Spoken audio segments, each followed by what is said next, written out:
안녕하세요. 코리아 백스트리트입니다. 오늘은 해외 부동산 특징을 아주 간단하게 정리해보는 시간을 가져볼 건데요. 이번엔 미국 편입니다. 넘어가 볼게요. 첫 번째는 토지를 중심으로 거래가 됩니다. 건물이 따로 어떤 재산권의 대상이 되는 게 아니라 토지에 그냥 부착돼서 이렇게 바로 그냥 거래가 돼버리는 시스템이죠. 우리나라처럼 건물 등기 따로, 건물 대장 따로 이게 아니라 그냥 토지의 한 세부 목록 중에 건물이 딱 들어가는 겁니다. 여기 이거는 이제 한국행정연구원에서 이제 발표한 올해 미국 부동산 현황과 전망에 대해서 나온 보고서 내용을 발췌한 거고요. 그 내용이 좀 들어있어서 이거 발췌해 와봤습니다. 심지어 건물 안에 가구가 북박이장도 그냥 싹 다 한꺼번에 토지를 따라서 따로따로 가는 게 아니라 그렇게 이게 거래가 되는 구조다. 이렇게 알아두시면 됩니다. 쉽게. 정부보다는 민간 주도, 거의 그냥 사실상 민간 주도고요. 중앙 정부, 여기서 말하는 정부는 이제 페더럴이라고 하는 연방 정부, 거의 안 하죠. 좀 특이한 상황에서만, 특수한 경우에서만 하죠. 특히 코로나 같은 시기에는 이제 개입을 하지만 웬만하면 개입 안 하고요. 주로 주정부, 스테이트라고 하는 주정부가 정책을 이끌어가는 부동산 시장입니다. 심지어 연방정부와 주정부는 서로 협조, 수평관계. 우리나라처럼 국토교통부 장관의 시행령에 따라 특별시장, 서울특별시장이 내린 도시관리계획에 따라 거기에서 부합해야 돼서 이런 시스템이 아니라 서로 요구하고 또 받아주고 이런 수평관계에 있다. 이런 거죠. 세 번째 특징은 연방정부가 정책을 아주 파격적으로 내놓습니다. 한 번 할 때. 그래서 뭐 주택담보대출 LTV가 90%까지도 해주고요. 무조건부 1년 상환유예제도. 이거는 최근에 나온 거죠. 아까 말한 1년간 주택담보대출의 어떤 원리금을 월납해주는 걸 1년간 아무 조건 없이 상환유예해주는 요 forbearance 플랜은 있긴 한데 국민의 56.6%가 모릅니다. 이거 좀 안타깝죠. 그래서 한번 할 때는 이렇게 화끈하게 해줍니다. 그리고 지금 이건 추가적으로 미국 주택의 현황인데요. 별로 좋지가 않습니다. 한 달 이상 주택 임차료를 못 내고 있는 사람이 106만 명. 더 늘어나고 있죠. 지금은. 요거 대책 안 내놓으면 혼란에 빠진다. 이런 전망을 우리 한국행정연구원에서 냈습니다. 네 번째 특징은 부동산 관련 세금 부담이 큰 편이에요. 특히 양도, 그러니까 우리나라 치면 양도소득세 요 부분이 미국에서는 자본이득세라고 이렇게 부르는데 캐피털 게인 텍스라고 요게 크고 양도세 우리나라로 치면 양도세가 크고 우리나라로 치면 취득세가 낮아요. 그래서 미국은 뭐 전세 이런 개념이 우리나라처럼 전세 이런 개념이 없고 임대차 아니면은 그냥 매매예요. 그러니까 대부분 삽니다. 그냥 집을. 아까 보셨죠? LTV 90%. 그냥 삽니다. 그래서 취득 단계가 굉장히 낮아요. 그런데 재산세가 요게 좀 이제 약간 포인트인데 이게 케바케입니다. 이게 진짜 뭐 어떤 데는 싼 데도 있고 뉴욕 같은 데는 비쌉니다. 뉴욕 같은 데는 우리나라 재산세 생각하고 뉴욕 부동산 투자하신 분들 주변에서 본 적은 없지만 투자했다가 재산세 때문에 포기하고 팔고 나왔다는 분들은 몇 번 만난 적이 있어요. 아까 양도세도 높자 했죠. 1년 미만 보유하고 양도 차익을 남기면 10에서 37% 떼버립니다. 양도소득세를. 와우. 우리나라처럼 무슨 기본공제 들어가고 뭐 들어가고 저율분리 합산 이런 거 없어요. 이런 걸 그냥 양도 차익은 무자비하게 때립니다. 뭐 1년 이상 하면 좀 나아지긴 하네요. 하여튼 세금 부담이 큰 편이다. 요 세금 관련해서 좀 더 보자면 2018년에 이제 연구 보고서이긴 한데 좀 의미가 있어서 왜냐면 OECD 국가 간의 좀 보유세, 요건 재산세죠. 우리나라로 이제 치면은 요 재산세 과연 세금 부담이 OECD 평균에 비했을 때 미국은 어떤가? 여기 있습니다. 어우 많이 높습니다. 한국은 낮은 편이에요. 재산세. 우리나라 이제 세금 많이 내고 특히 이번 달에 그 종부세 고지서 받고 멘붕 오신 분들 많다고 하는데 아마 요건 2018년이니까 이제 우리가 좀 평균으로 가고 있지 않나 이런 생각을 하는데요. 어쨌든 미국은 옛날부터 높았다. 옛날부터 높아요. 물론 주 정부로 딱 들어가면은 주마다 완전 케바케긴 합니다. 예, 뭐 높은 보유세, 낮은 거래세. 거래세가 우리나라 이제 취득세예요. 부대 비용은 많이 듭니다. 그러니까 우리나라 치면 뭐 부대 비용이 뭐 등기할 때 뭐 취등록 등록세, 근데 세금이죠. 엄밀히 말하면 등록세도.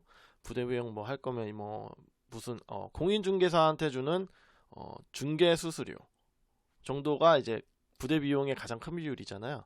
미국은 중개 수수료가 굉장히 높습니다. 이따 뒤에 나오는데요.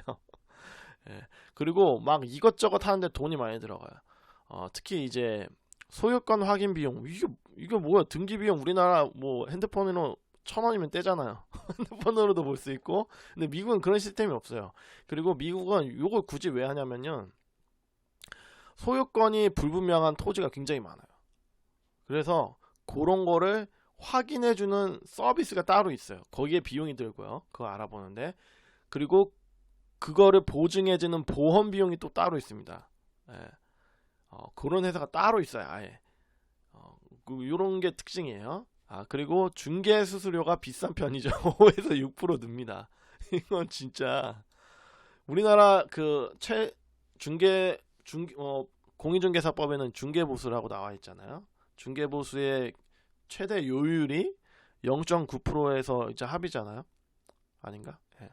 까먹었네. 하여튼 0.9%에서 이제 합인데 5에서 6%입니다. 이건 매매가의 5에서 6%예요. 그러니까 굉장히 많이 듭니다. 예. 그리고 이 처음 보는 아마 분들도 계실 텐데, 요 에스크로라는 걸 굉장히 또 많이 써요. 요거는 좀 뒤에 가서 한번 말씀드릴게요. 그런데 이제 제가 또 말씀드리고 싶은 거예요. 세금은 각국의 정치 체계, 맞아요, 사회적 경제적 환경의 산물이기 때문에 국가 간 비교는 매우 신중히 이루어져야 됩니다.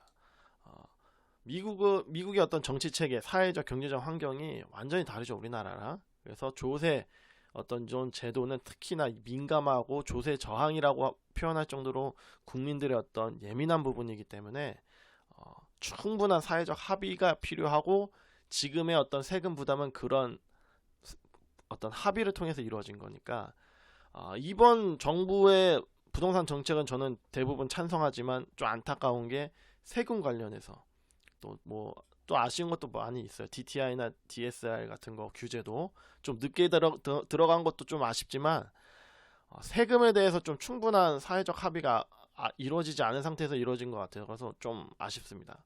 아쉬운데 다 완벽할 수는 없죠. 어쨌든 그런 거다 참고하시면 됩니다. 다섯 번째 특징은 수요자 중심의 부동산 시장이에요. 이거를 제가 진짜 알려드리고 싶었는데, 이거 보시면은 미국도 2001년에는 부동산 중개인한테 갔어요. 뭐 부동산 정보를 얻고자 한다면. 우리나라도 똑같죠. 똑같죠. 지금도 그렇고. 근데 이미 16년도에는 절반 이상이 이미 인터넷으로 다 정보를 취득을 합니다. 예. 그리고 코로나로 나타난 트렌드가 뭐냐면 아이바잉. 이게 아이바잉이 뭐 어떤 프로그램이나 앱 이름이 아니라 그냥 트렌드 이름이에요. 내가 산다 이거죠. 내가 산다. 내가 직접 산다 이겁니다. 그런 대표적인 플랫폼이 이제 오픈도어라는 플랫폼이 있는데, 요게 코로나 때문에 비대면 그 서비스가 가능한 어떤 플랫폼을 찾다가 요게 떴어요. 예. 우리나라에도 이 신문에 잠깐 나왔는데, 이거 뭐 간단하게 저도 실제로 한번 해봤거든요. 여기다가 이제 내 집 주소, 내가 내놓을 집 이렇게 딱 올려놓고, 아니면 내가 찾고자 하는 어떤 그거를 가격을 제시하거나 하면은 직접 투어할 수도 있고, 라이브 비디오 투어라고 실제로 실시간 생중계해주는 화면을 통해서 그 집의 상태를 볼 수 있고 둘러볼 수 있는 그런 서비스도 있어요. 여기 이 버튼인데, 하여튼 또 가격도 책정을 해주고요. 하여튼 그런 서비스가 일찍이 있었고요. 그리고 그런 플랫폼이 우리가 생각하는 것보다 굉장히 큽니다. 우리는 뭐 주로 이제 어플 쓰면은 뭐 호갱노노 뭐 유명하죠. 직방, 다방 이런 거 많이 쓰잖아요. 근데 미국은 쓰는 게 따로 있어요.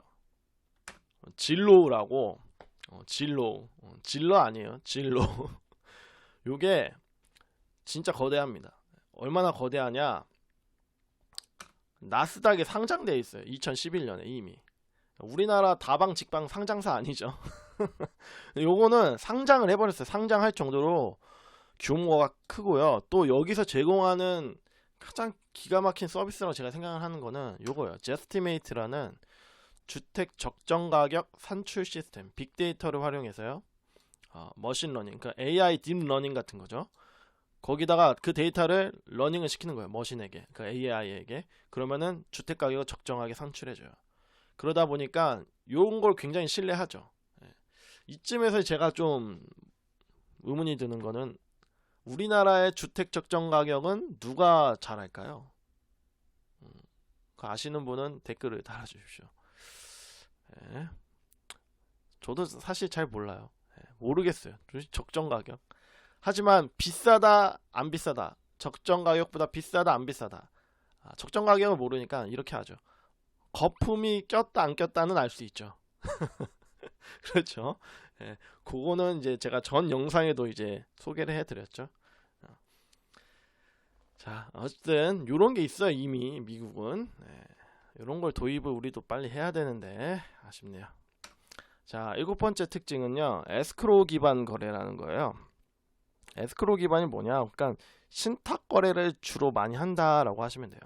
그러니까 그게 뭐냐? 그러니까 우리나라는 주로 매수인이 이제 중개인이 중개해 주면은, 중개인은 계약이 체결된 당일로부터 보수 받고 빠지죠. 그 다음부터는 그 계약서 내용대로 계약금, 중도금, 잔금을 주잖아요. 예? 물론 잔금은 뭐 이제 법무사랑 같이 등기치고 주겠지만, 그러니까는 매도인에게 내 거래 현금이 그냥 매도인 자산과 그냥 섞여 버리는 거죠. 근데 요걸 싫어해요, 미국 사람들은. 그래서 거래 단계에 따라서 에스크로우 회사에게 맡겨요. 내 거래 대금을 요렇게 줄 테니까 다 주지 말고요. 그걸 단계별로 계약서 내용대로 또 기준대로 맞는지 확인해 주시고 거래 대금을 넣어 주세요 라고 하는 거예요. 예. 그래서 혹시라도 중간에 거래가 잘못됐거나 중간에 문제가 생겨서 발견되면은 안전하게 매도인에게 받는 게 아니라 에스크로우 회사에게 다시 돌려받는 거죠. 물론 여기도 비용이 들죠. 그래도 굉장히 많이 이용합니다. 왜? 에스크로우 회사가 우리나라랑 비슷한 서비스 있잖아요. 자금 사무 관리라고 해서 신탁회사에서 많이 해주잖아요. 부동산. 근데 이제 좀 다른 게 뭐냐면 여기서 물건 상태 및 권리를 조사해주고요. 아까 말씀드렸지만 미국은 소유권이 불분명한 토지가 꽤 있어요. 그래서 그 권리를 취득하는데 하자가 없다라는 걸 보험까지 들어주고요. 보증해줘요. 그리고 대출 중개까지 해줍니다. 요 세 개는 웬만하면 다 해줘요. 에스크로우 회사가. 직거래를 하더라도 미국에서 중개료 비싸니까 직거래를 하더라도 에스크로우 회사만 따로 이용하는 것도 가능하고요. 아까 물건 상태 및 권리 조사라고 했는데 요 물건 상태를 조사해 주는 게 또 제가 또 드리고 싶은 말씀 뭐냐면 그냥 체킹이 아니에요. 요 어떤 표현을 쓰냐면 인스펙션이라는 표현을 쓰거든요.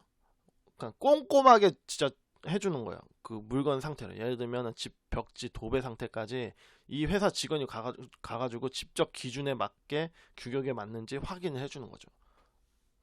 그거를 그냥 단순히 눈으로 보고 괜찮네요.